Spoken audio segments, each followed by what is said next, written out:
There to Laurie Schwab with the New York Cosmos.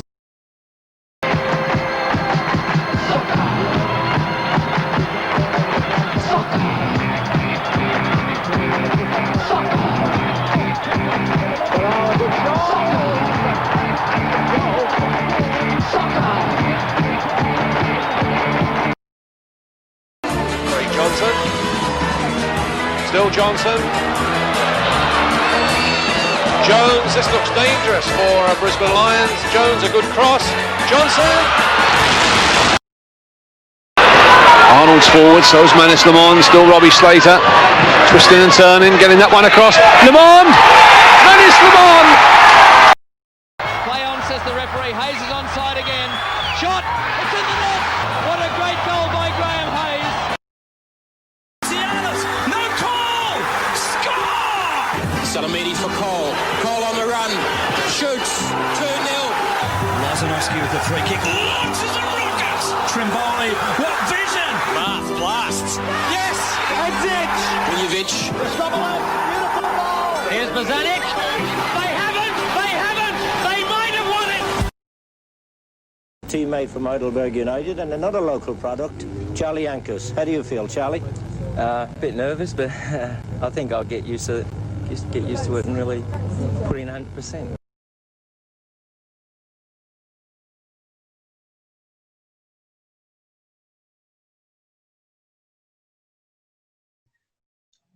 Good morning, Jeff. Thank you for joining me, mate. Good to see you. Yeah, you too, George. Yeah. It's good to be here. Most importantly, we want to cover two current issues. How are you coping with COVID and lockdown? Yeah, it's certainly been, we've had a number of discussions with people over the phone, yourself. Yeah, it's been interesting. I mean, obviously, I'm a full-time coach. I run a coaching business. So, obviously, at this point in time, it's been a little bit difficult. But again, the obviously supporting mechanisms you've got in place. But from a work perspective, I'm still doing a little bit of work. So I'm still allowed to do a little bit of one-on-ones and 2v1s. It was a little bit easier when, we could work in groups of 10. But obviously, when the initial shutdown happened, I didn't do anything for 3 or 4 weeks because I was concerned about the spike when it was 20, 25 people. But obviously, the numbers we've had the last week or so has been worrying. But, you've just got to adapt. The word I've been using a lot, I think it hasn't been used a lot, is common sense. I'm making sure the distancing and doing all that with the kids and also the parents in my business, I suppose, when we had the first lockdown. Parents were really keen to get their kids out doing stuff because they were sitting around the house most of the time doing either homeschooling, Xbox, computers. Yeah. So I was quite busy. But, unfortunately, I'm not 40 years old anymore. So when you got to do one-on-ones, I think the first week, as I said to you, I think I did 24 one-on-ones. By the end of the week, the old knees were a little bit sore. But again, you just got to adapt. Disappointing that the NPL hasn't got up, because the club and the coaching staff and all the support staff had worked really hard to put a decent team together to have a bit of another go at trying to win it. Obviously, very difficult for clubs at the moment. I feel sorry for presidents of clubs and committees, and probably at the moment at our club, our director of coaching Daniel and Helen Tarikos have been doing a fantastic job. So, but it's been very unusual times. But hopefully we can get through the other side and get back to some normality. Hopefully in the next 6 to 8 months. Hopefully. Okay. So the perception, I could be wrong. I may have read it wrong, but through the first lockdown was that not many of the NPL clubs really wanted to go back, right, and play this year. Heidelberg seemed to be one, was in the not wanting to play. And again, this is just the perception. What was the thought there? I think the issue, I think the protocols that were in place was very difficult. As I said, and obviously the earning capacities of clubs were gone from, obviously like every business, it's run like a business now. They budgeted on certain budgets. Yep. But all of a sudden, sponsorship dollar, was blown out of the water because, a lot of our major sponsor is Melbourne Toyota. And I mean, the car industry at the moment has taken a massive hit. A lot of NPL clubs are sponsored by cafes, bars, restaurants. So obviously they've taken a massive hit as well. Yeah. And again, the legalities, of the protocols of, trying to get to training. I mean, we did a couple of weeks of junior training, and the protocols just to get training up, drop off, pick up points, sanitising, kids can't touch cones, can't touch poles, can't touch the balls. The coaches have, normally we put all the stuff out and then we have little competitions for the kid to pick all the gear up. But, we're having to clean all the balls. We're having to, sanitise everything. Players can't head balls. So that was just from a training perspective. And then you had the issue of, if you play a game, how many people are you allowed in the change room? Obviously the distancing issues. So I think just from the logistics of it, it was very, very difficult. So, and then, what do players do? Do players play for nothing? Do you work out a compensation? I think it was really a push for the FFV. I think were very keen to get up for, obviously they got their reasonings. But I think at the end, it was the logistics of it. And again, all sort of local sport or state sport underneath the AFL and so on, pretty 90% of it's all, the VFL shut down their season. All the local football clubs shut down their seasons. I think the important thing is if they can get something up for the juniors. I think there's a number of issues also that we spoke to. There's the financial issues of kids paying money, clubs having to pay affiliation fees. So there's a whole range of stuff that clubs have never had to navigate before. And I think, as it stands now, that obviously all the senior football has been cancelled for the year. The junior football, there was a little bit got up in the east and the southern district before we shut down. But obviously the north and northwest, we had those hot spots, so that sort of killed that opportunity for the kids to play. But I think the clubs are concerned of the welfare of the kids, not only the kids, but the coaching staff, because the coaching staff and the directors of coaching and everybody else has put a lot of work in to get things up.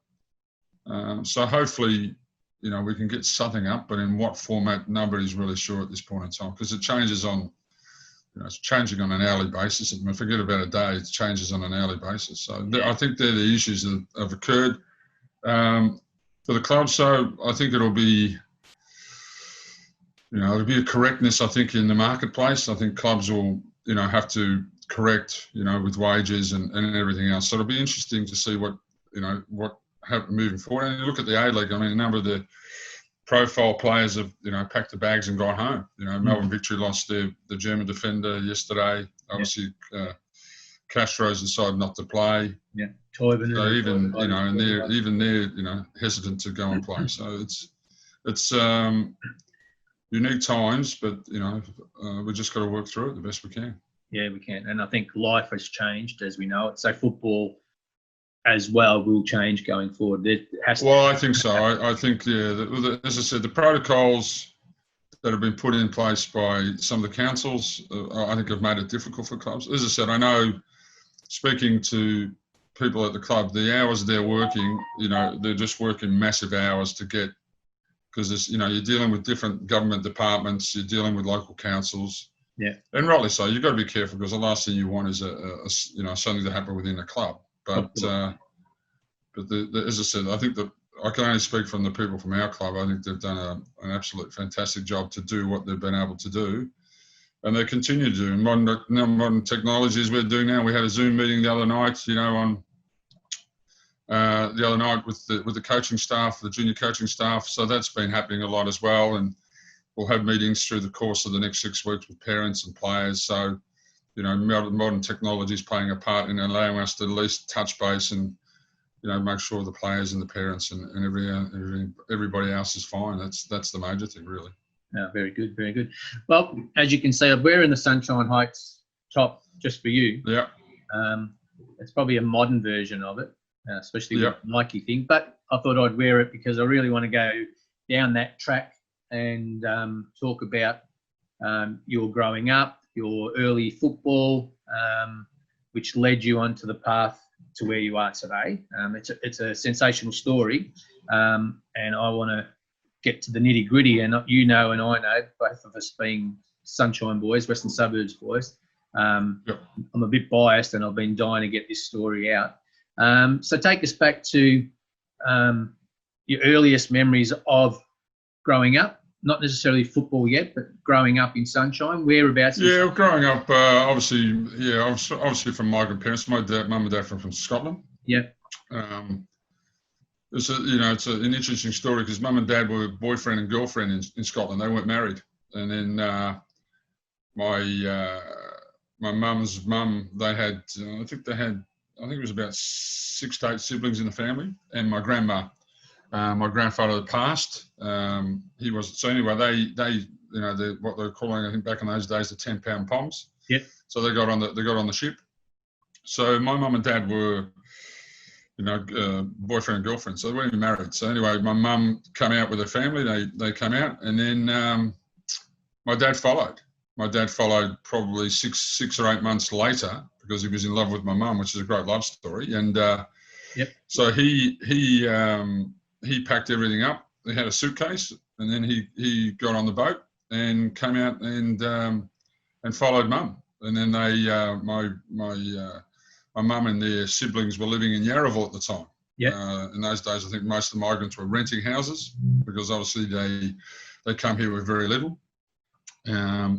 And basically, Dad tells a story that he ended up in Perth initially, and they used to work in the migrant hostels or the farms as they had it in those days, and eventually he worked his way down from Perth to Melbourne and caught up with mum, and then obviously they went out together and they got married, and then in those days, Sunshine was a wasteland. I think in the sort of early 50s, it's a bit like the new property developments they're doing now these days. That was an area where land was cheap, and Dad bought a block, and then they built a house, at Glengullah Road there. And again, I remember stories of Dad saying that the road up Glengullah Road was just a dust bowl, but in those days there wasn't a lot of money. So again, a lot of those sort of houses, all the weatherboard places, because brick was the only brick in the houses in those days was the chimneys, So we ended up. Dad built the house, and my dad was a very handy man with his hands because you had to be in those days. You had to be a jack of all trades. And anyway, we settled in at 143 Glengullah Road there in West Sunshine. And then my earliest days, I went to Sunshine Heights Primary School. Yeah. I was lucky enough a few years ago, one of the teachers there invited me back, and because myself and Funky Miller, Colin Miller, come out of that school there at the Sunshine Heights Primary, and they sort of named the soccer team after myself and the cricket team after, and we went down there and did some stuff for the kids. And how good's that? Sorry? How good is that? Oh, fantastic. I mean, man. Again, we were lucky that, the school was, the Sunshine Heights Primary School was walking distance for me. Sunny West High School, which I ended up going to, was, again, just across the road. And the old Castley Reserve was, again, just across the road again. So everything was within walking distance. I mean, at different times we used to walk everywhere, ride bikes, all that type of stuff. Earliest memory in those days, it was pretty normal that, you played a number of sports. So in those days, it was pretty much football and soccer in the winter. And then you'd play cricket in the summer. So again, at Castley Reserve, that's when they had the old cricket pitch there. So I used to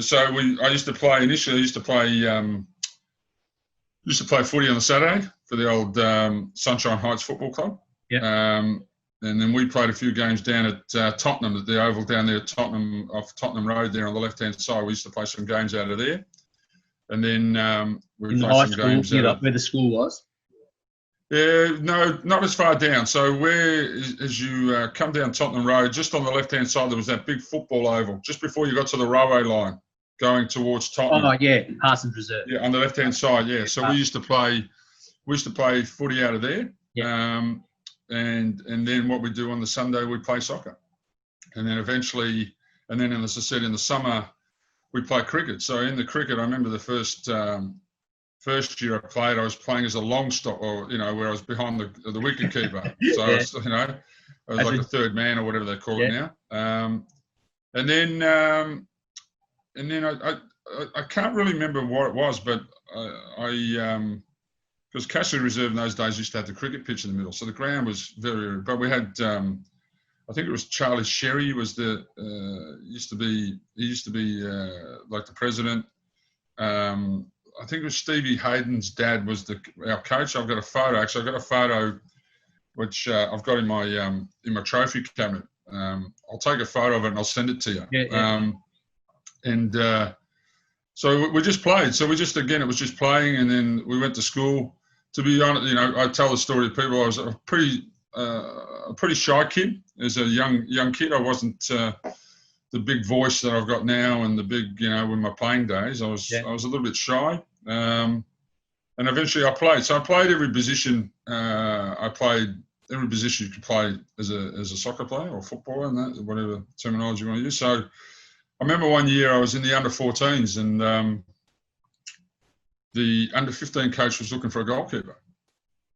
And I always went, and ironically, in the cricket, I ended up being a wicket-keeper eventually. So I was a wicket-keeper batsman. Yeah. So I played with Funky Miller's dad, Ray Miller, used to be our coach, and Wayne Miller, his brother. So they used to live on Glengala Road as well. Yeah. So he was our coach, and, we had a really good cricket club there at Sunshine Heights. They now moved up the road up towards the pub there. And so I was a wicketkeeper. So I then as I said, the coach from the 15s was looking for a goalkeeper. And I said, I'll play. He goes, have you played in goal before? I said, no, but I've been a wicketkeeper, yada, yada, yada. Cut a long story short. So he said, yeah, okay, no problems, Jeff. So then that's how so I didn't really take up goalkeeping until I was 14. Okay. So, just interrupt you there, sorry. With home and family, was dad, mum, or anyone else in terms of close family influential in you maybe choosing? My mum was, my mum was a great woman, but like a lot of the ladies in those days, they were stay-home mums, and then we went to school.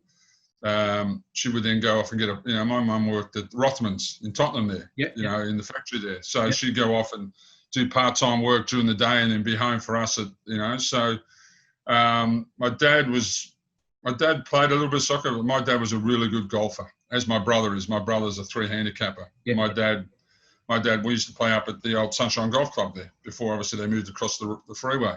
Yeah. So my dad was a very good golfer. My uncle, Jim Olver, played at Sunshine City. Yeah, which we've discussed before, Yeah, we discussed before. So Jim played out of Sunshine City. He was a winger, left winger. He was a smallish man, but he was also a great man. It's a story I'll tell you a story about him a bit down the track. But so Dad was the type of man that wasn't a pushy parent. He basically just wanted to see his sons go to school.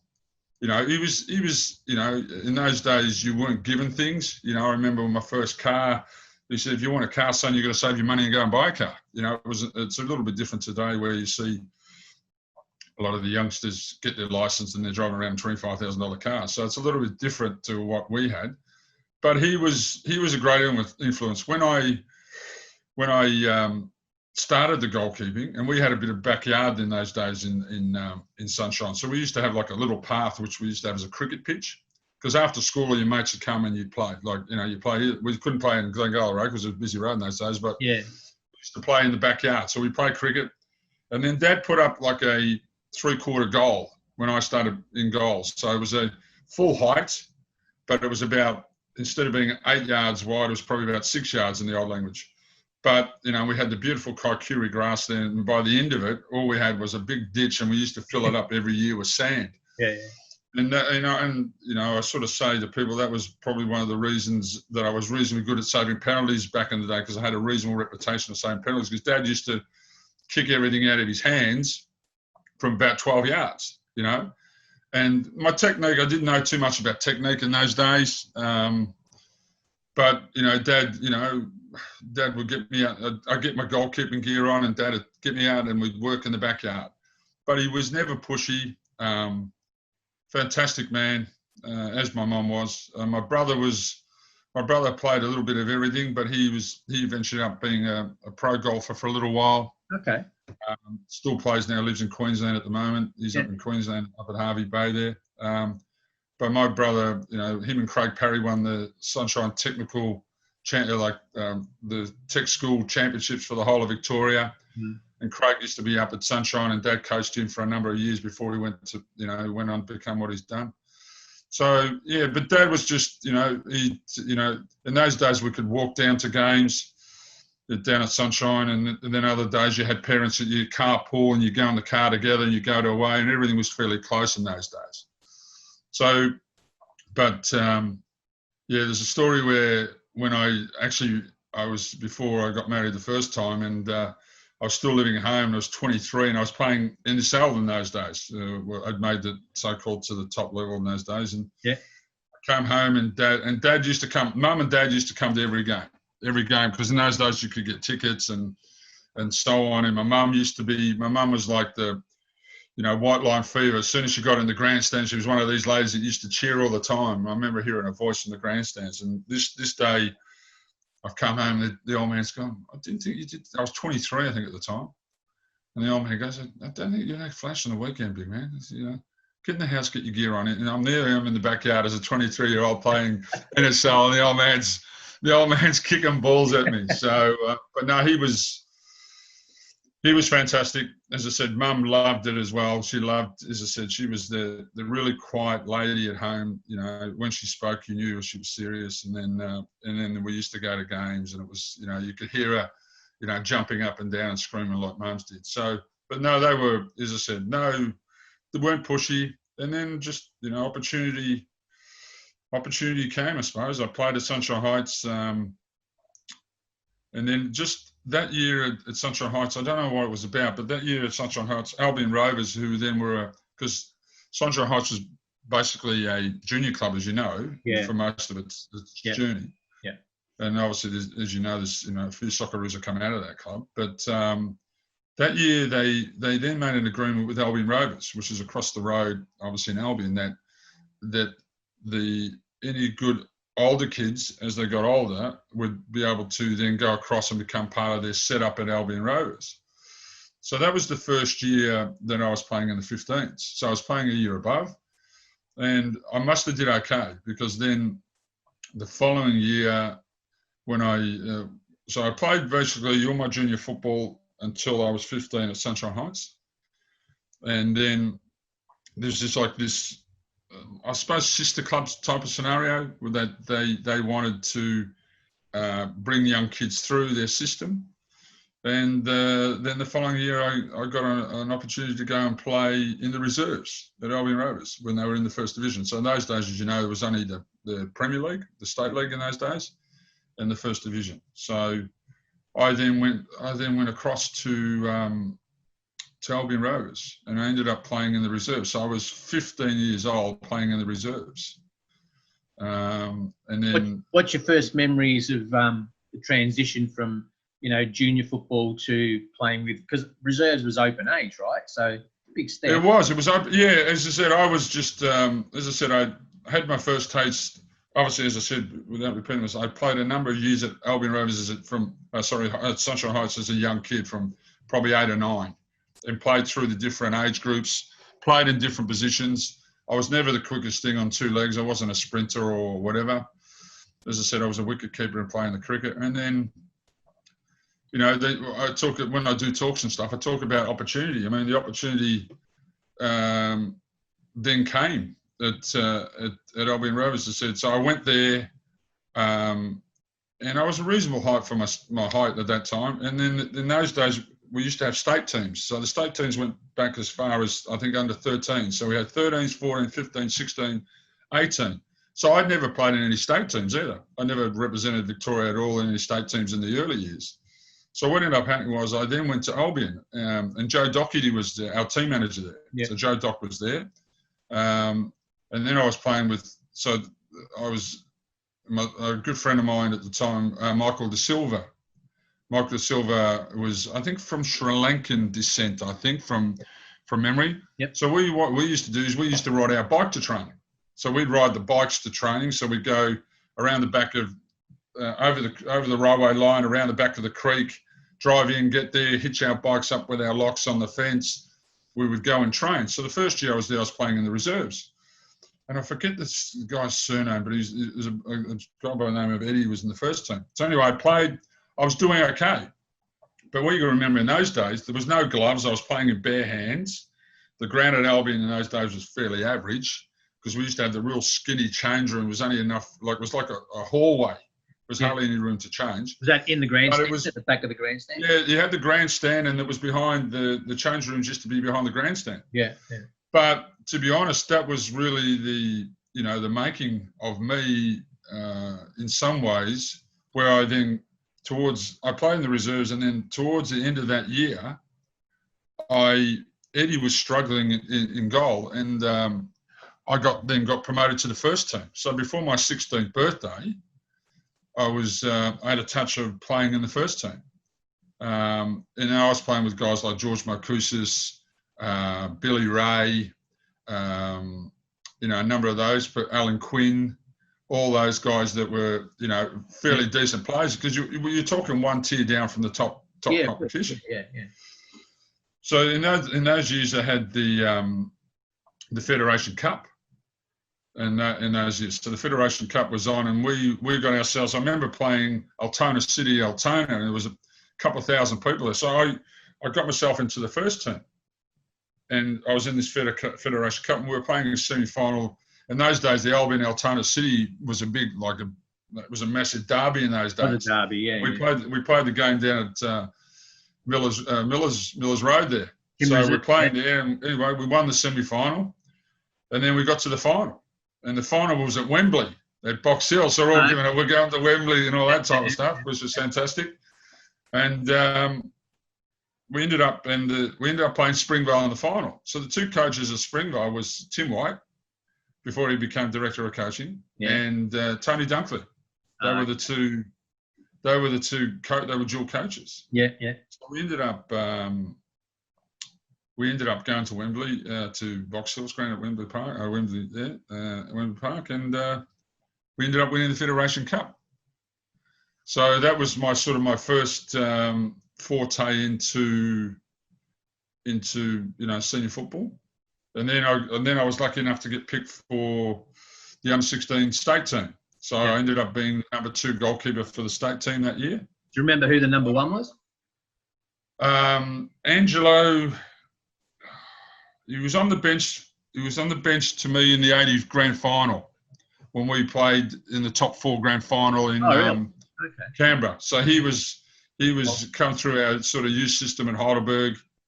I can't remember. His first name was Angelo. I can't remember the second name off the top of my head. So he was the number 1 and I was the number 2, and we ended up playing the tournament out at HMS Cerebus down Hastings Way, down at the naval place there, which is still there in these days. But they're still, I think, speaking to my brother, that's why my nephew is at the moment, because he's going into the Navy, one of my nephews.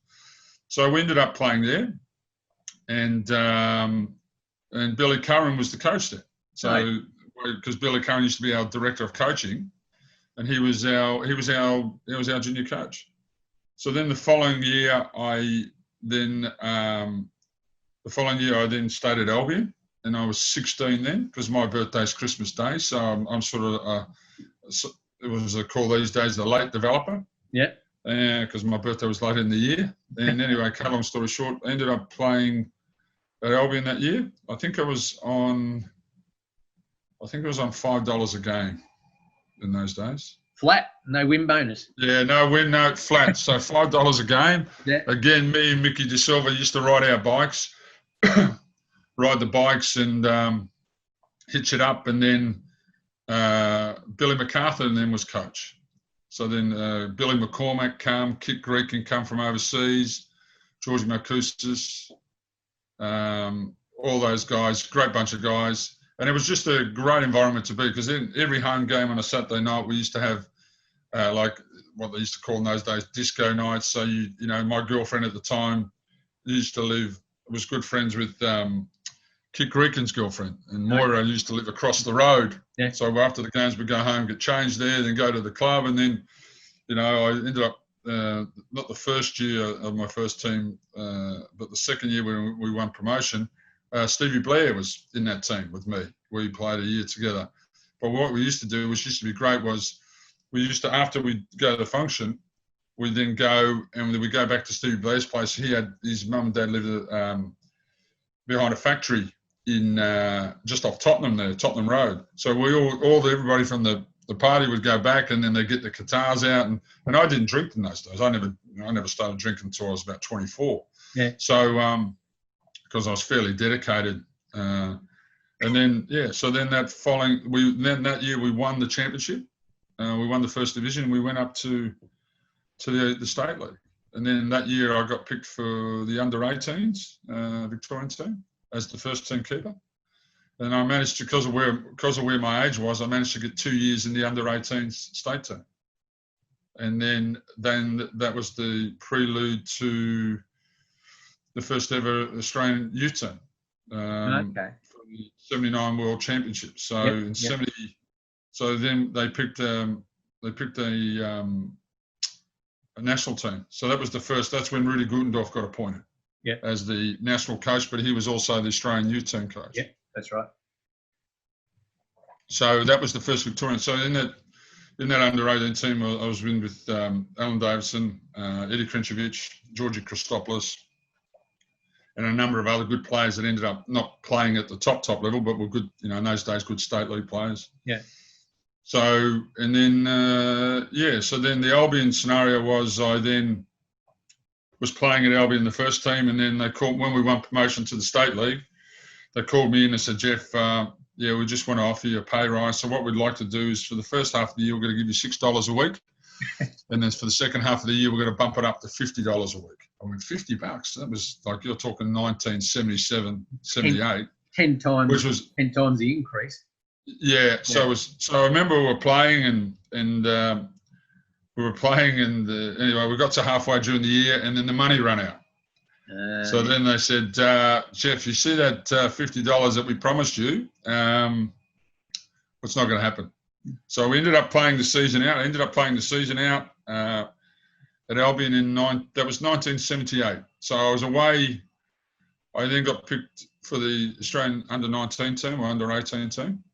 But we also went away to Brisbane.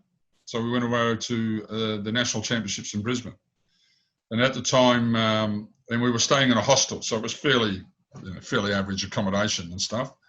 But we ended up, the changing for me that allowed me to go to the next level was on the plane coming home was John Dimtsis, who was vice president of the old VSF in those days.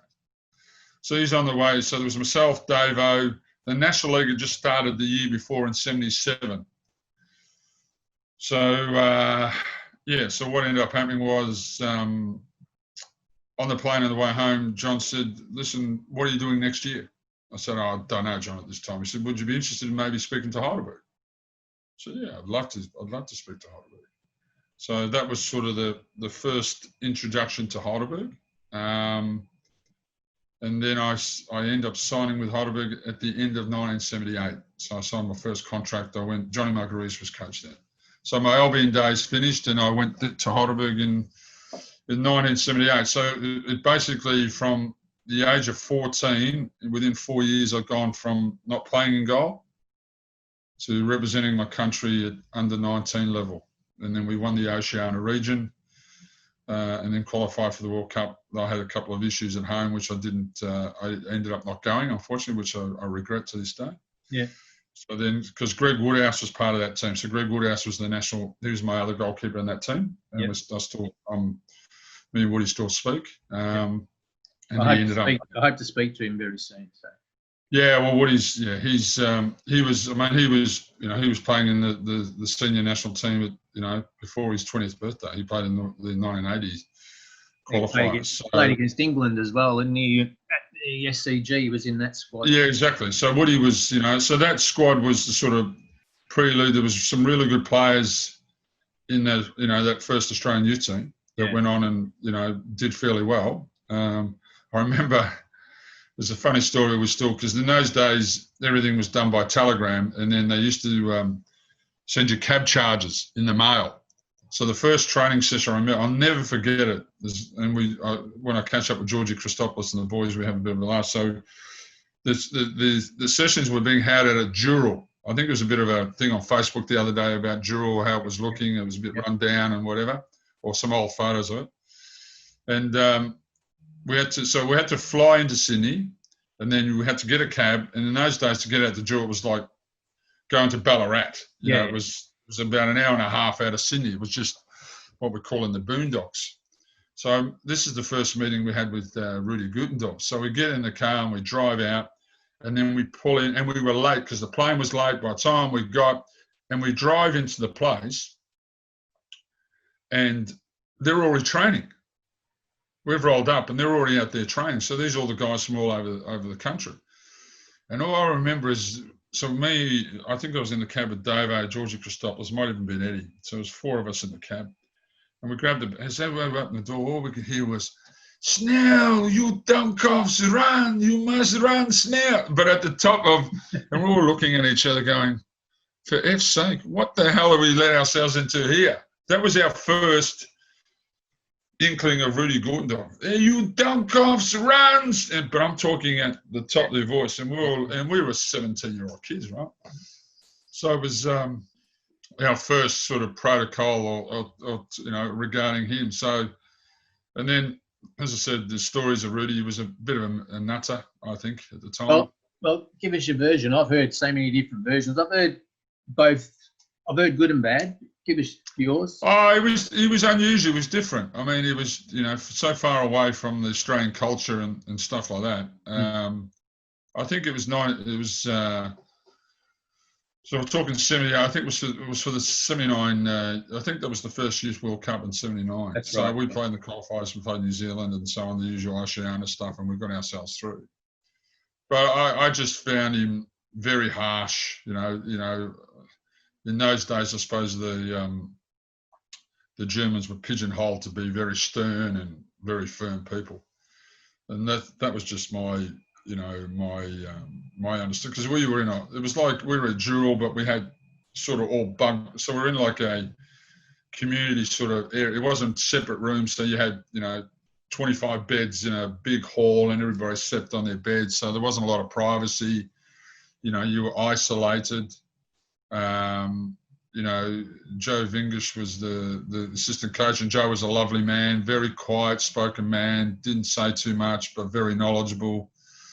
We didn't have goalkeeping coaches in those days. So it was, as I said, I didn't find him a very warm, and I don't want to pigeonhole, but for me, he was the stereotype of your typical German sort of mentality, hard, a little bit crazy, I thought, some of the stuff that you've seen what he did down the track, and some of the stories I've had with some of the boys that were in the senior team that went on tours, like Izzy and Coley, and obviously teammates of mine. So I had a year and a bit in the thing, and then I didn't get picked for the national team till that was 78. I didn't get picked to the national team until about 84, 83, 84. So I then tried. Then that year in 78, I ended up signing with Heidelberg. And we did one of my first sessions where we were actually using the old village there just to train on, and Johnny Margaritis was the coach. Yeah. What's your first memories of going there? Big NSL club after being at Albion. As I said, the club. I remember John introduced me to Jim Angopoulos. Jim Angopoulos was the president at the time, and a fantastic man, Jim. Unfortunately, passed a couple of years ago. Yeah. But he was, fantastic man. He was a solicitor at the time. Anyway, John Margaritis was coach then. Jim Marner was the goalkeeper, one of the goalkeepers there. Him and Blaze were the goalkeepers. Yeah.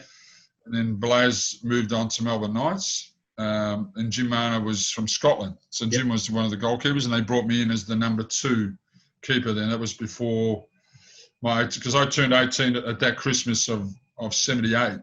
Yeah. And I remember Dad had to drive me to train because we did some training sessions prior to Christmas. And Dad had to drive me down. In those days, there's no ring road, so it was down Maribyrnong Road all the way till you get to St George's Road, and bang, and we ended up getting there, and I got there. But then when I walked in there, and I tell the story a lot, is I walked in there and there was, there was internationals everywhere. It was. The lineup in those days, you had Arthur McMillan at right back, you had Jim Tansey at left back, you had Paddy Bannon, and in that time Bobby Provan was there at the centre halves. Then you had Kenny Taylor, you had Jimmy Campbell, you had Coley up front, You know, Theo Salamides was one of the young ones with me.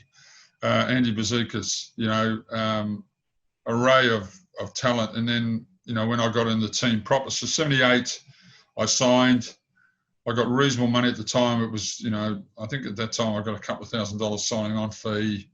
And I think from memory, I was on 432, I think at that time, which was reasonably good money in terms of the wages. And then that was 78. 79, we then went back in for pre-season, and the old Foxes, they used to call him, Johnny Margaritis was the coach at the time. And then South Melbourne went and then signed Peter Lormitz from which I still get my head around because it wouldn't happen these days. But they signed him from Preston. Yeah, Peter Lormitz, because Lowe was playing at Preston, and he's an South old. He was an Altona City before that, wasn't he? Yeah, he was. Yeah, he's Altona boy, and he was at Preston, and then South Melbourne went and signed him from Preston for $20,000 in 1979. He was $20,000 in 70. You could buy a house. Yeah, no, he's a flash. So they ended up signing him from Preston in 1979. So then Heidelberg went and said, "Oh, well, we're not going to be outdone." So then Jakubanovic at the time was playing in Adelaide and was seen as one of the better goalkeepers within the country. He was, yeah. So then Heidelberg went, "Well, we're not going to be outdone." So they went and signed Jakubanovic from South Australia. Yeah. So then what ended up happening was then they signed Jacka. They then said to Jim Marner at the time, "Well, we're signing Jacka to be the number one." I think at the time Jim was probably a little bit homesick. I know his wife was definitely homesick. Yeah. Anyway, he ended up leaving, and then I was the number 2 goalkeeper. That was in 1979. So 1979.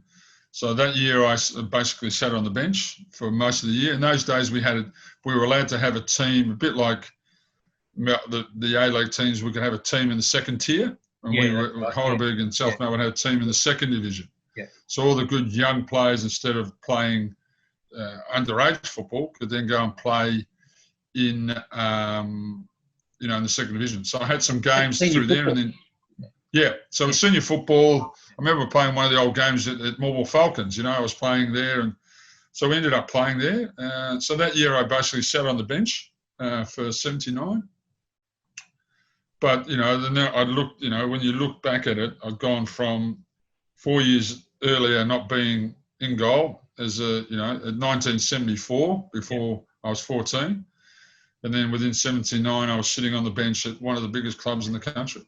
In those days, I remember I was on the bench, but I remember the first game, the big derby against South Melbourne, and it was at Olympic Park, I think, from memory.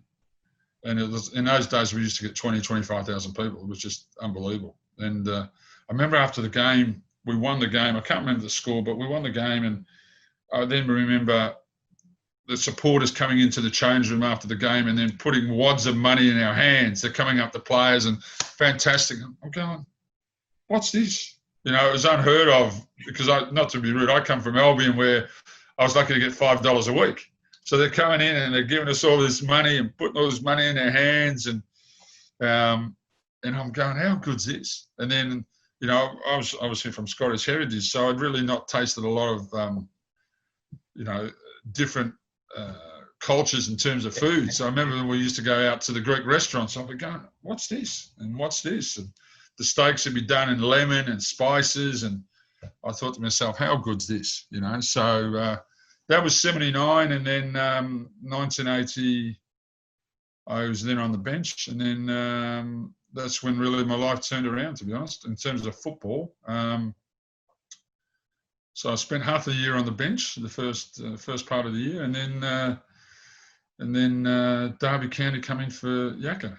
They approached Heidelberg, and I think at the time, different rumours going around, but I think it was approximately around $150,000 that the club got for Jacka. In today's terms, that's probably about $10 million when you look back at that era. Good money. So Jacka got an offer to go to Derby County in the first division, and he went.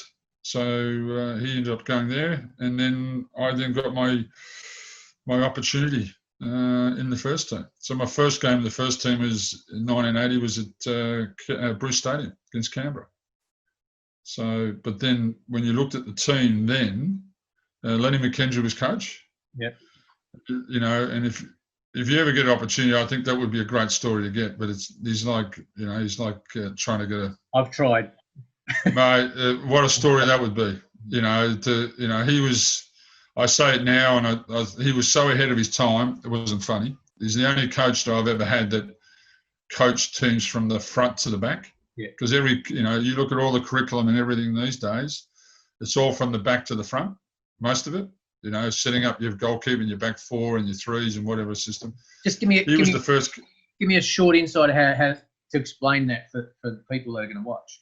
Just brief. Well, again, he just worked on in those days we used to play, a 4-4-2 or 4-3-3 even, and he just worked on the front. Like he did so much work on Gary Cole, Jamie Payton, Andy Bazikas, the wingers, where the emphasis was on getting the ball to them and holding the ball up. He did a lot of work with Coley, and because Coley was a machine in terms of, once Coley got beyond you, forget about it. Yeah, Gary probably admit he wasn't a natural finisher. If you could have put a Jamie Payton finish in with a Gary Cole ability, mate, it would have been a world. And I'm not saying Gary wasn't and Jamie wasn't, but they both had different sort of traits. Yeah, but the combination. But he just did a lot of work on holding the ball up, and that team in 80, when I played my first game and Lenny was coach. So the team was myself, and I was wet behind the ears, but you had Arthur McMillan at right back, Jim Tansey at left back, international.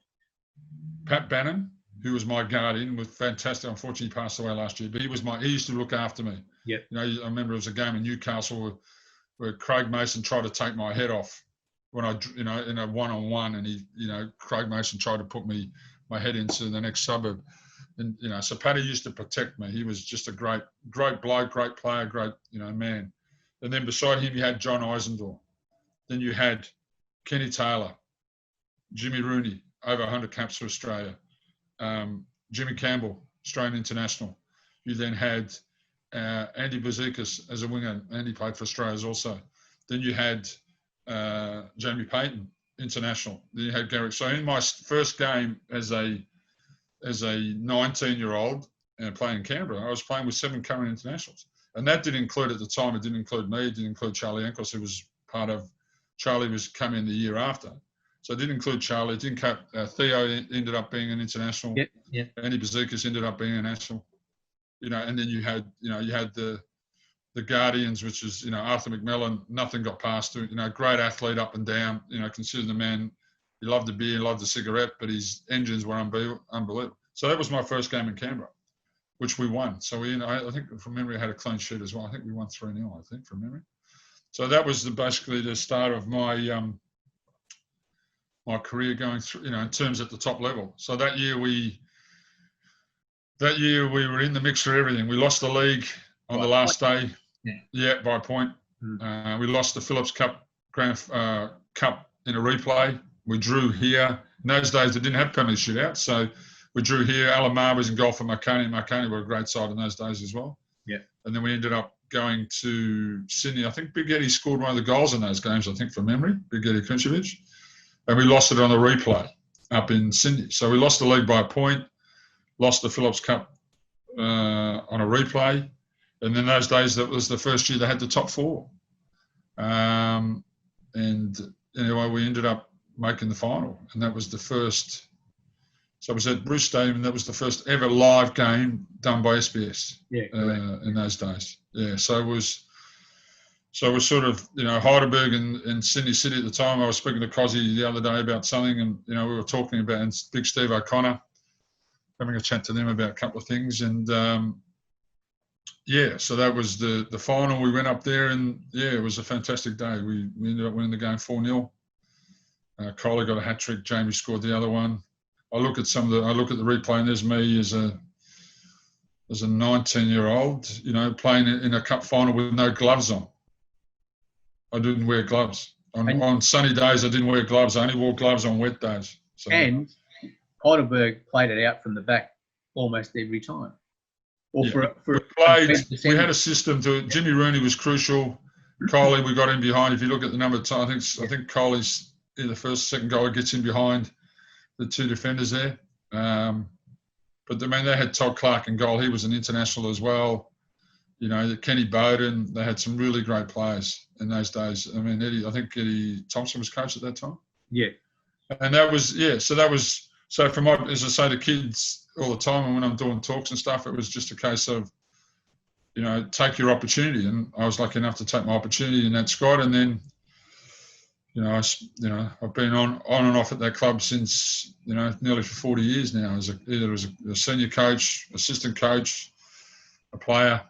So, the club's been very good to me, as I say, and again, the catalyst for that, I mean, he's not well at the moment. He's still okay. He's John Dimtsis, I see John at some of the games and wherever, if we have a lamb night, he's there. He's still supporting the club. But he was the catalyst for me, and every time, and I ended up, cut a long story short, I think I've got the record holder for the most games for the club now. There's a lot of things it's come, from just John saying to me, would you like to come to Heidelberg? And he's a great man, and he was instrumental in bringing a series of players over a long period of time, which helped mould and shape the club and set them up for that. No question about that. 81, 82, starting back with Ian Gibson and Paddy Bannon, correct, and Bannon and whatever. So that Georgie Gillen and all those guys. Yeah, correct. Exactly. And again, he's, as I said, his health hasn't been too well. I give him his due. He's hung in there. He's doing well. But again, if I hadn't had that conversation, who knows? I ended up playing, close to 370 games for the club, different in the Premier League and right place at the right time, meet the right people. Things. Well, again, it's just a matter of, that's what I say to young players all the time. It's about opportunity.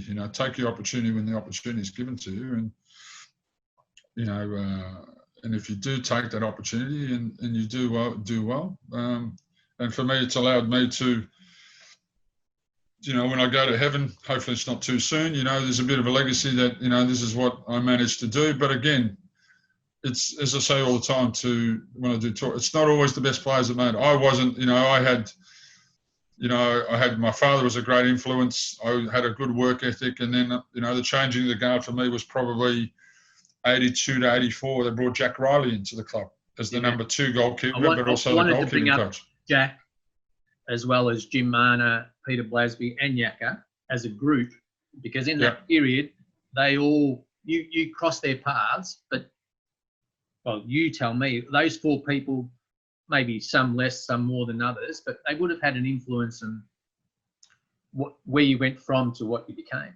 especially in that. I just think the thing was, it was the quality, not as players, but it's quality of people. That was the thing. I mean, I'm still on Facebook with Jim Marner, and he's, I haven't seen Jim for 40 years. Yeah. Well, I've never met the bloke, and I'm on Facebook with him, and he's a good. So unfortunately for Jim, whatever happened at the time, I wasn't privy to it, but the opportunity didn't. And again, a lot of people used to come over from Europe and get homesick and go back, and then go back and realise it wasn't so good and come back. I know a lot of people have done it too. I've done it 2 or 3 times, and then eventually worked out that Australia was going to be their next home. I didn't have a lot to do with Blas. I mean, I speak to Blas all the time when, we see him at games and he comes to functions, and he's been doing some goalkeeping work, obviously, at different clubs through the journey. But obviously, he made his name probably more at Melbourne, Croatia then, in those days. Yaka I was with Yaka for, as I said, for a year and a half. Very good goalkeeper, sort of, stern sort of man at times. He's mellowed with age a little bit, but he was very, very good. Good shot stopper. Again, we speak, we see functions and stuff. He's living up in Whyalla, looking after his parents. His son, ironically, is a goalkeeper. Was playing at North Sunshine a couple of years ago, I think. But I mean, he was just a driven man. Played for Australia. Probably, I'm not sure, probably 10 times or so. I'm not sure the exact number. But I mean, he's done something that, a lot of Australian goalkeepers, he played at the top level. And Derby in those days at the old baseball ground was a massive club. You know, they weren't a small club; they were a big club in those days. That was a huge move. Oh, it was well. It's like probably going to a Man United or a Liverpool now. You know, in those days, Derby were a massive club. So you know, but you know, they were all good blokes. You know, as I said, the changing for me. Tell me about Jack.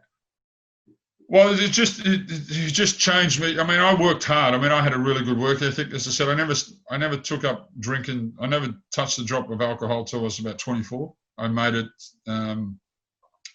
my mantra not to, and I was around it all the time. I mean, it was at Albion Rovers, but the boys loved a beer. You know, they loved to, you know, Joe Doc loved a joke and loved a beer, and everybody on the Saturday night would have their full, you know, their fair share of it. But I was that disciplined that I didn't do it because I wanted to stay fit.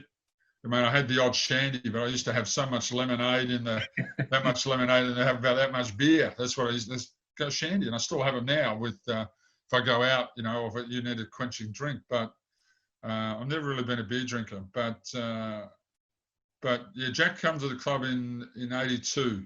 He came in I think at the time he was 38. I think at the time, Jack. Anyway, he came in as the number 2 keeper to me and the goalkeeping coach. But he just taught me another work ethic. You know, I worked hard. Probably you wouldn't do it these days because it was probably you were overworked. But my work ethic changed. You know, and which made me a better goalkeeper. So I really worked hard from the age of. I worked hard. I thought I worked pretty hard prior to that. But I remember some nights.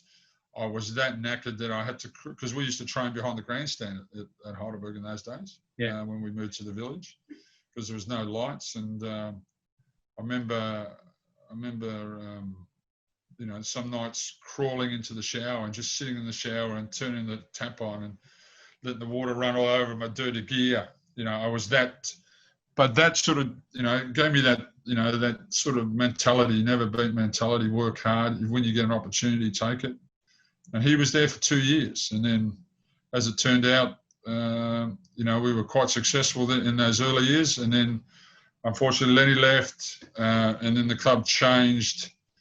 You know, it went into when Brian Gavey, and Brian Gavey was a great coach. He then gave a lot of young players. I was sort of the oldest, not old, I'm not saying I was, but I was 24, 25 then.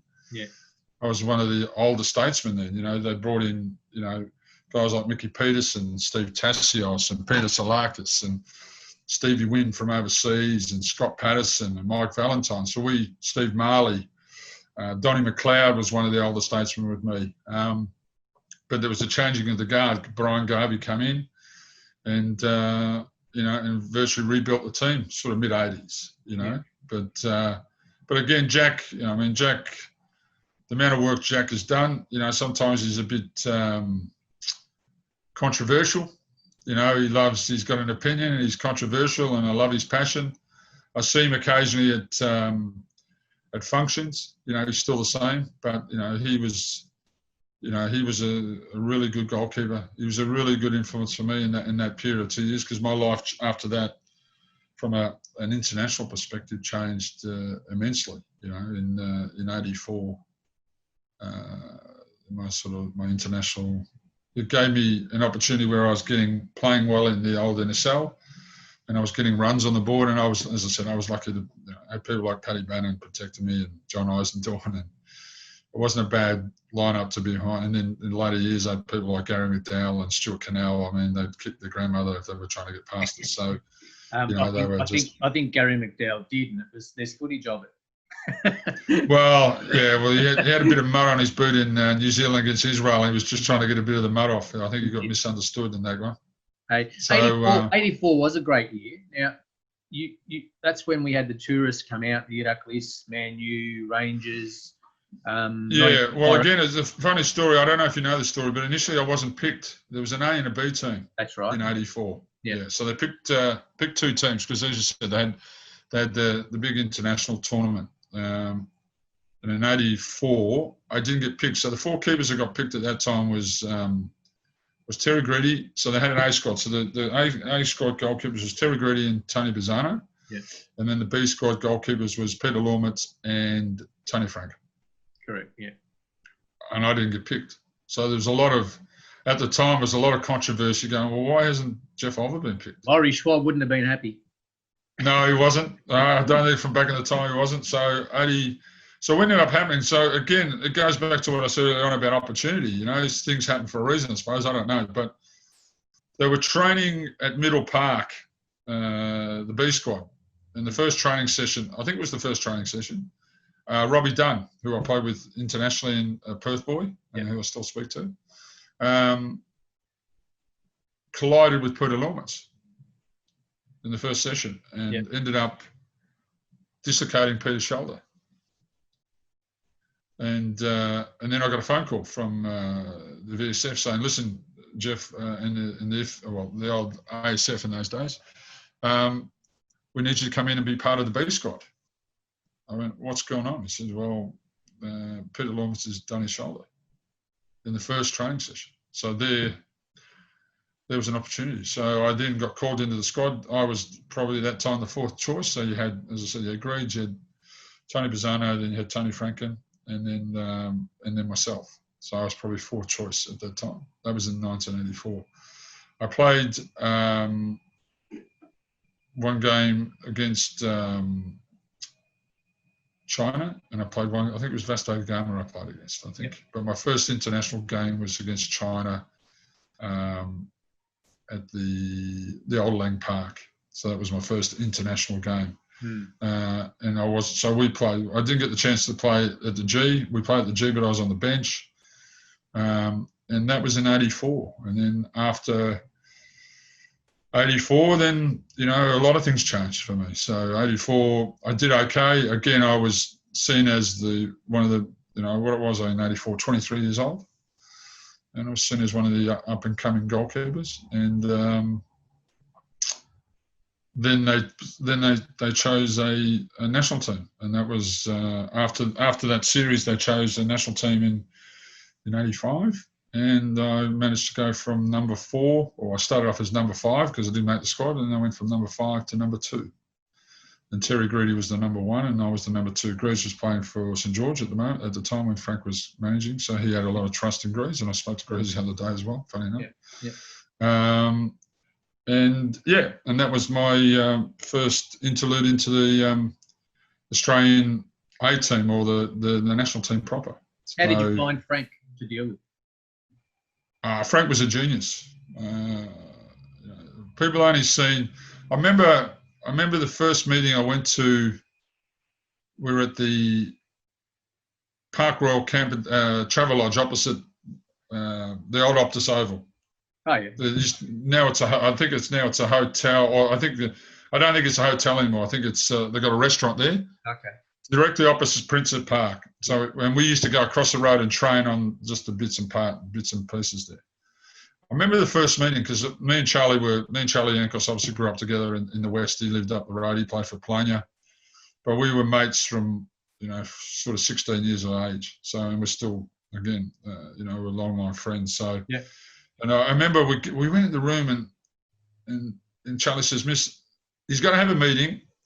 And you might find it very confusing what he's about to do," because he used to go off on little tangents. Yeah. And Frank used to love to take his watch off. So what he'd do, he'd have his watch on, take it off, put it on the table, put it on, take it off. But he was just, once you got the gist of what he was trying to talk about. But I remember walking out of the first meeting with Charlie, excuse my language, I went, "What the fuck was that, Chaz?" He was going off in little tangents all over the place, and I couldn't get my head around it. So the more you stayed with him, the more you could work out what he was talking about. But he was a technical genius, loyal, a bit different. I'm not trying to make light of today, but players go out, in, out, in, out. In those days, I remember one game in Adelaide, Udinese.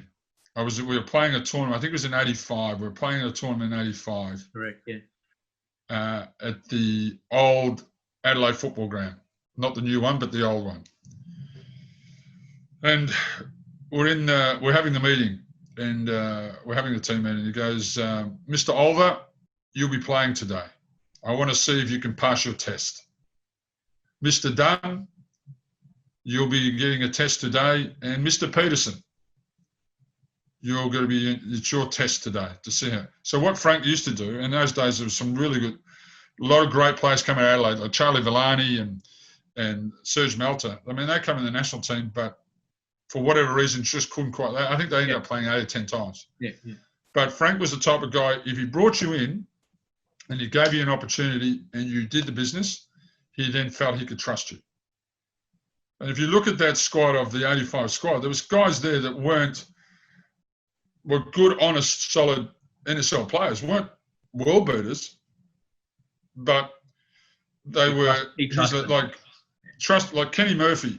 Kenny Murphy was a great player, but if you looked at him, if you compared in terms of skill sets, say on Oscar Kriener or Mickey Peterson, they were better. But the job that Kenny Murphy did for Frank Arok, he was his lieutenant.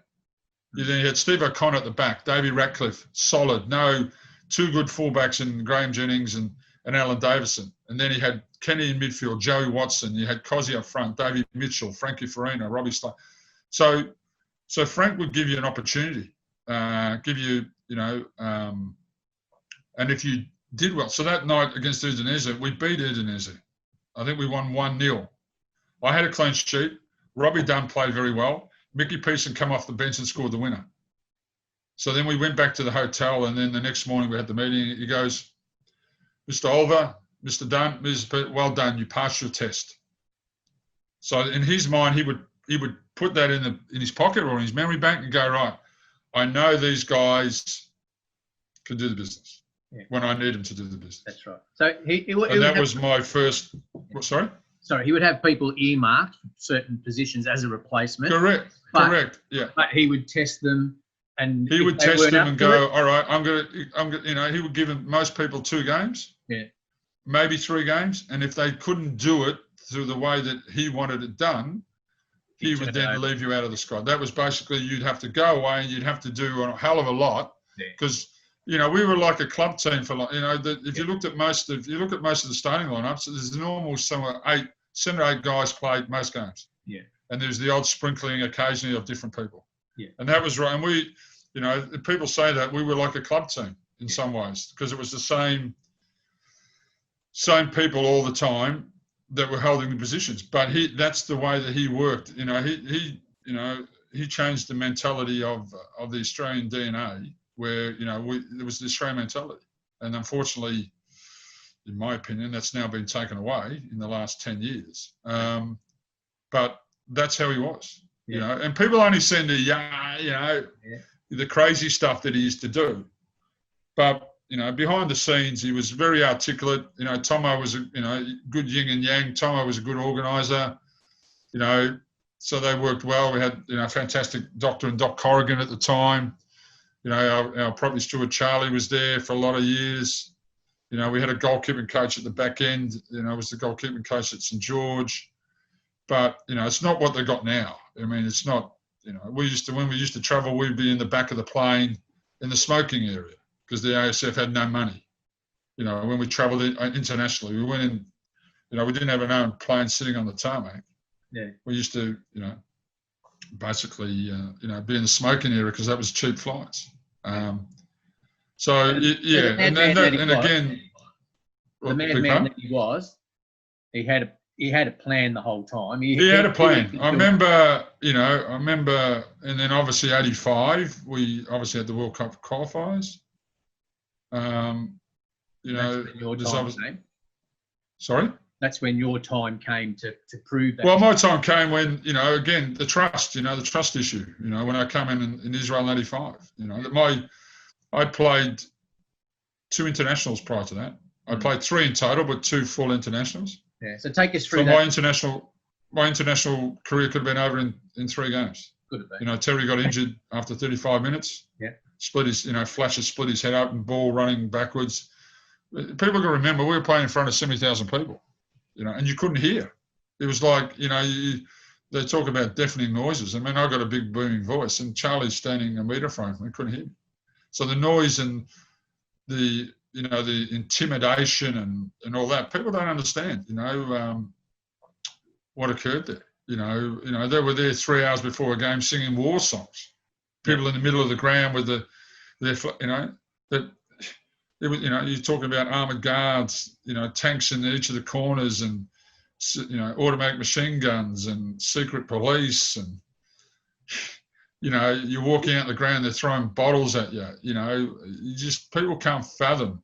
Yeah, highly charged. It was highly charged, wasn't it? Oh, it was unbelievable. Yeah. I mean, they had some great players. I mean, Ovid Cohen played at Liverpool. They had some good players that were playing through Europe, but they were just so fanatical. But that was probably the turning point for me in my international career. What do you remember of the day? Up to the game, we had a few incidents before that, but the day of the game, I just remember walking out to have a walk on the pitch, and it was packed. We were talking 2.5 hours before a game. The stadium was full. It was full, and they were throwing oranges at us as we walked out and all that type of stuff. And then I remember we were on the bench, and it was an Italian referee at the time. So it was an Italian boy who was the ref. And, Frank was very good at getting into the media's head because he's tried to manipulate the media saying, the Israelis are soft and a whole range of different things, which got right up their nose. And then what ended up happening was we started the game and we did okay. And then Frank said something to the Italian referee, but unbeknownst to Frank, the referee could speak English. And Frank got sent off. Yeah, he was behind the wire fence, wasn't he? Yeah, so what ended up happening is Frank then had to get moved behind a barbed wire. So we're playing with barbed wire fence around it. And Frank is standing on a chair. And Ian Gray was one of the substitutes but wasn't changed. So he was on the bench. So I think on the bench that night was myself. I think Robbie Dunn was on the bench. Graham Arnold was on the bench. I'm not sure if Frankie Farina was on. Frankie might have been on the bench, and myself and one other. And then obviously the support staff, which was Eddie, the doc, and so on, the physios and stuff. And Frank got sent off. But then what ended up happening was Ian Gray then, unfortunately passed, was the runner. So he would run to Frank, get messages from Frank, and he would then run back to Eddie and tell him what he wanted done. And then after 35 minutes, as I said, if you watch, I think there's a replay of it somewhere, where the ball gets knocked back and Terry's called, but Flashes, or Graham Jennings, or Flashes we used to call him, is running towards him and hit him with the knee and split his head open right across there. So then they said, "You're on, Jeff." So I was sitting on the bench with gloves on, and I've actually absolutely shit myself. Well, I tried to take my tracksuit top off with my gloves on. Have you ever tried to do that? It's a fucking nightmare. Tipping it doesn't work very well. Doesn't work very well. So I was having a laugh about it the other day with Charlie. We were having a bit of a giggle about it. And I'm going, oh, dear, I did. So this is a World Cup qualifier away from home. I played 3 internationals, or 2 full and 1 B international prior to that. And I'm on. So I remember getting up and I can't even remember who was kicking the ball at me. I was warming up. Anyway, the doc's gone out and said, "Listen, Terry's done. He's split his head open. He's going to need stitches." And they said to me, "You're on." And I said, "Okay." So, and I'll never forget it. And I was speaking to him the other day, Kenny, and I was running on, and Kenny's run over to me. He's come across him, and he's got in my ear. He said, "Big man, just treat it like another Heidelberg South Melbourne derby. Just treat it like a derby." I'll never forget those words. Just treat it like do what you do in the derby. Yeah. Just save the ball. So anyway, cut long story short, we got to half time at 0-0. Something like that. 10 minutes. Thank God I've got through the 10 minutes. And we went in and we went into the change room. I remember the change room. It was like a dungeon. It was dark. It was shitty. It was really low as well. And we're in there at half time. We've also gone and see how Greaves was. And Doc Corrigan said, "Mate, he's gone. He's split. He's going to get split along there. He's going to need stitches," and so on. So then we go for the second half. And then we go, all right. So anyway, cut long story short, we go out there and we score 2 goals within 5 minutes. Cozzy scores and David Mitchell. Cozzy scores. I don't know if you've seen the goal. It's a great header. Cozzy gets up, angles the head.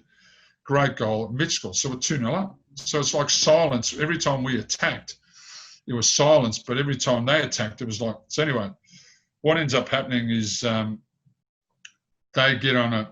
start to get some decent possession. And every time they were attacking, it was like the noise, George, was different. You couldn't hear. Yeah.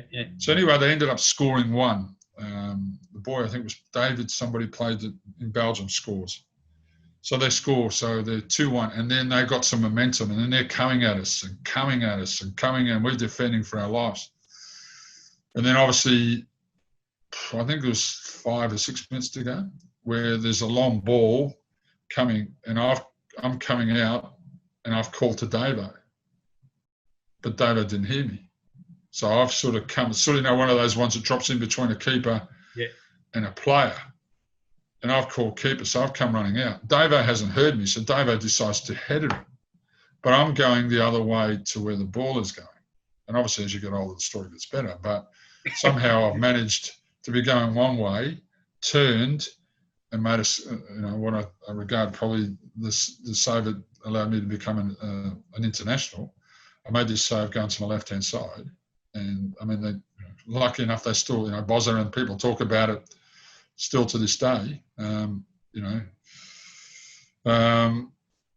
basically managed to tip it around the corner, and we hung on and we won 2-1, and that was basically the making of my career, really.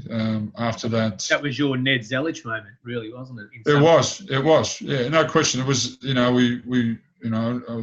never forget, we got on the bus, and then we were on the bus and we were lying on the floor on the bus as we were leaving the stadium because they were pelting the bus with rocks. And we got back to the hotel, and we were staying at a beautiful spot at the Hilton near the water there in Tel Aviv. So we were right in the Hilton, was one of the best hotels. We were staying there. But yeah, it was, I mean, the country itself, you visited places like the Wailing Wall and the birthplace of Christ. And I was lucky enough to go there twice, obviously in 85 and then 89. But yeah, and that was the making. We got back, and I think in Frank's mind, he went, all right, I can definitely trust this Jeff Olver now. To be put into that sort of cauldron, which I hadn't been. I mean, I played in front of reasonable crowds before, but to be put in that pressure of a World Cup qualifier, if we lost, then we would have been in a bit of trouble. And then obviously, Cozzy, who was, is a legend of the game in Australia, Mitch, who's one of the first players that went overseas of our era. We got the result, and then we came back to Australia. My next game, I played against Taiwan at St George's Stadium. I played against them. That was my third international, full international. And then Terry had recovered, and then Terry played against Israel at Olympic Park, which we got the result. And then obviously that put us in good stead to qualify for the next stage, which obviously we ended up getting Scotland. But that was,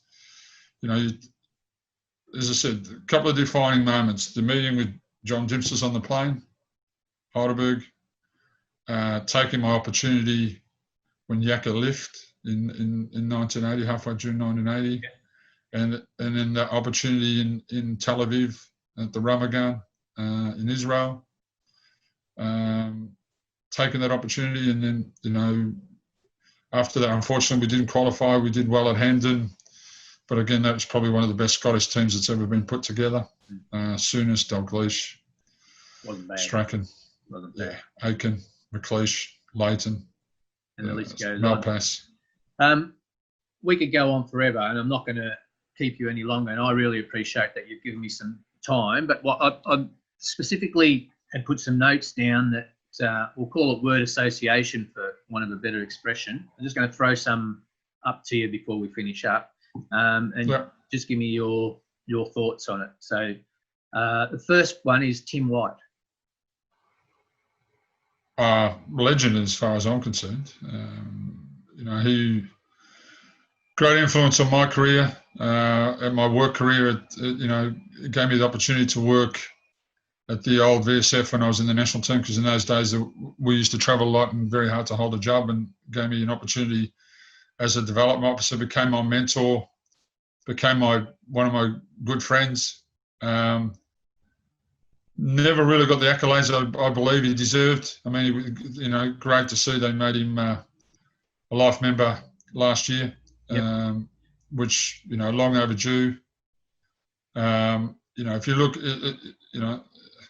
If you look at the players that he was involved with in that journey, that I think he was there 15, 18 years, that he was involved with that come through.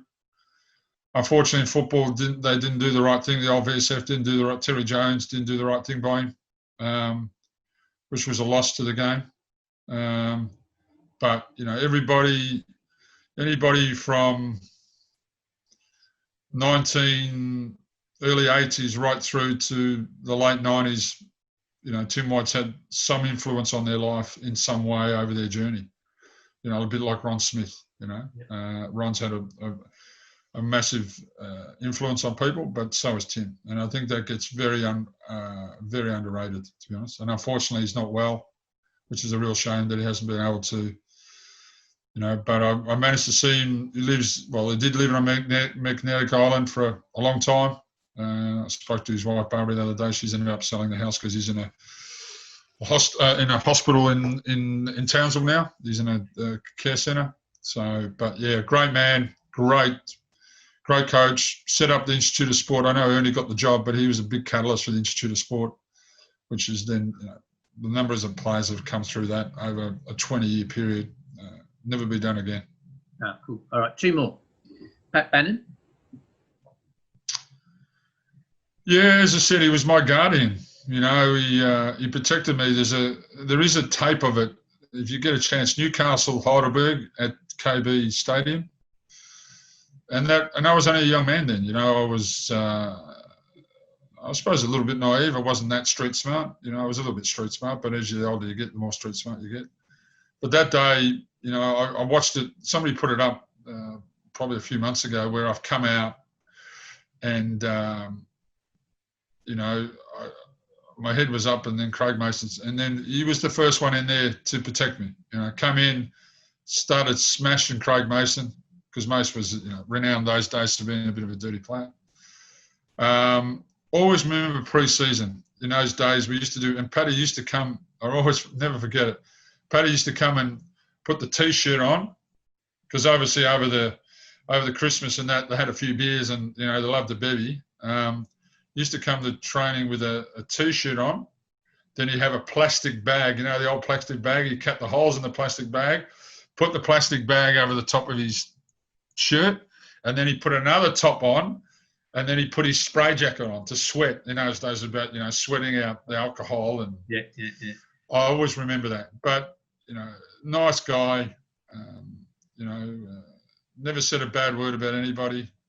Hard as nails, probably underrated as a player, because he was just one of those guys that did his job. But for me, when I got in the Heidelberg team in the early days, he was, he used to protect me. I mean, as I said, I was like, I had, Jim Tansey, Arthur McMillan, John Eisendorf, and there's this 19-year-old kid from West Sunshine standing behind him, So it's real nice guy. Very good. And I'm going to finish up with my favourite player nearly of all time, well, definitely my Aussie favourite player of all time, Charlie Yankos. Well, what can you say? I mean, Charlie's, done very well. I mean, we were roommates together in the national team. So he was my roommate. I was in the national team for, nearly 6 years. So 1984 to 1990, my last game for Australia was sitting on the bench, and Sabika took over, and then he was coach. And but yeah, he was my roommate. So we've shared a lot of stuff together. Personally, family wise, football wise. I think he's definitely a player that again, back to what I said earlier on. Wasn't probably gifted with exceptional skill. But, it was back to what I said. He is part of the jigsaw puzzle that Frank had. He fitted that perfectly, no nonsense, good leader, nice guy, good family man. He's got a number of grandkids now, done well in business, very articulate. People don't realise how articulate he is. He's very articulate, likes to cross the T's and dots the I's. I remember when he was negotiating his contract to go to PAOK, he was so articulate and doing the thing. I spoke to him the other day about something else, and I kept winding him up. They're still playing that goal from Argentina. I says, we've got a running joke that every time he goes out, he just pulls a CD out of his pocket and gives it to people. That goal. So as you would, that goal, unbelievable. I mean, that was that's probably a conversation for another time. But it doesn't matter how many times you see it. A memory come up, I think 2 days ago. It was, 30 odd years since we, played that game. When you go back, if you strip it back and you have a look at, they had 7 out of their starting 11 in that team that we played that won a World Cup. What Frank did that night and what Charlie did with even the penalty. He doesn't get a lot of credit. I've only ever seen him miss one. And that was against Yugoslavia at the Olympics, where we were 1-0 up, Frankie scored, and then Charlie had an opportunity to make it 2, and he missed. But as I said, I don't think he gets the accolades he should. Most, what I say, goalkeepers are a bit like drummers in a band. We don't, every band needs a drummer, and the people get the accolade is the lead singers. So I think Charlie doesn't get the accolade. I mean, he's got an OBE, which is great. I think, like myself, he's in the Australian Hall of Fame.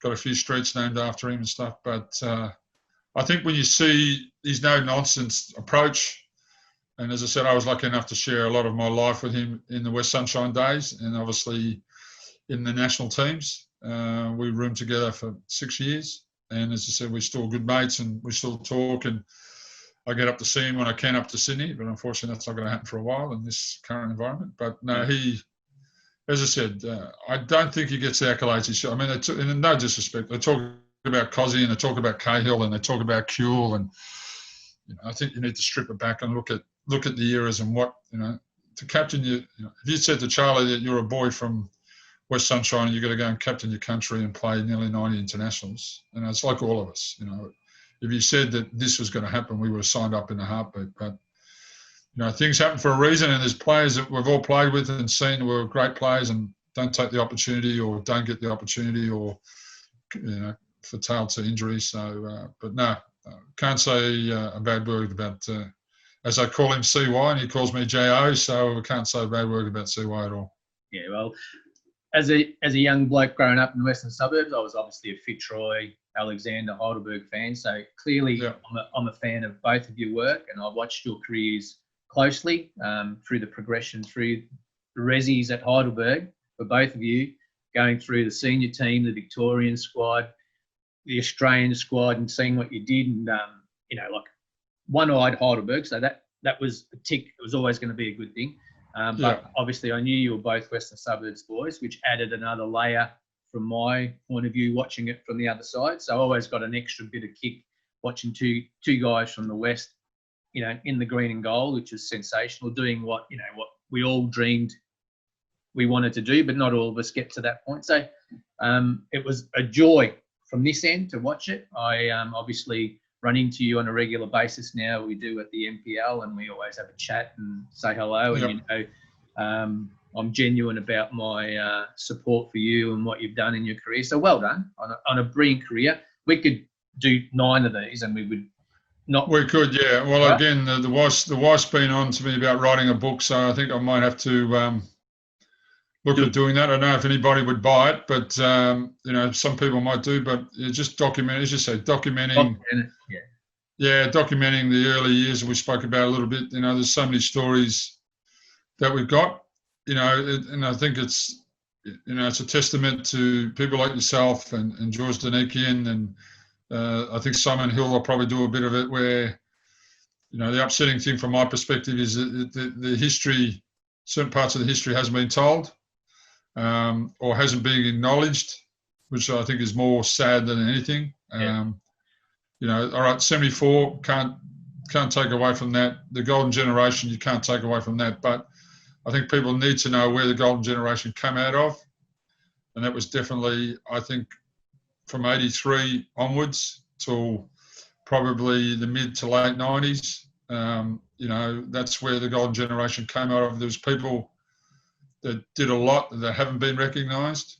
And then the transition from the A-League to the NSL to the A-League, a lot of those people just got flushed down the toilet, which I think it's a real crying shame, that you lost, that the game lost so many good people with so much experience. I mean, they're now the good thing, I suppose, is the golden generation.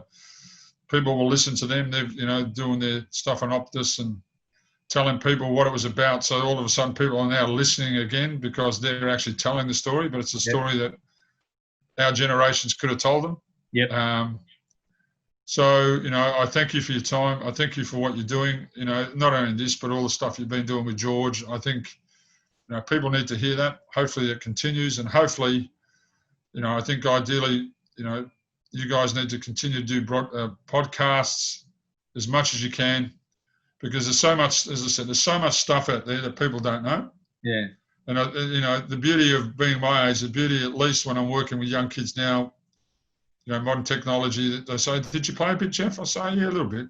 Get on YouTube. You know, they can go on YouTube and have a look, and they go, oh, you weren't too bad. You know, obviously I got the long hair and the big, as they used to call me in those days, the walrus moustache. But, you know, it's just a shame that hopefully this new panel they've put together, George, that they can come back and say, well, you know, why aren't we utilising these people either as mentors or, you know, because there's so much, as you know, there's so much good knowledge out there that's going to waste, not being used, you know. And again, you know, we can show people that we can use technology. We're on a Zoom call as we speak, and we can use an iPad. But yeah, it's been interesting. Yeah, look, it's been a interesting. pleasure. Been a pleasure talking to you. Stay safe.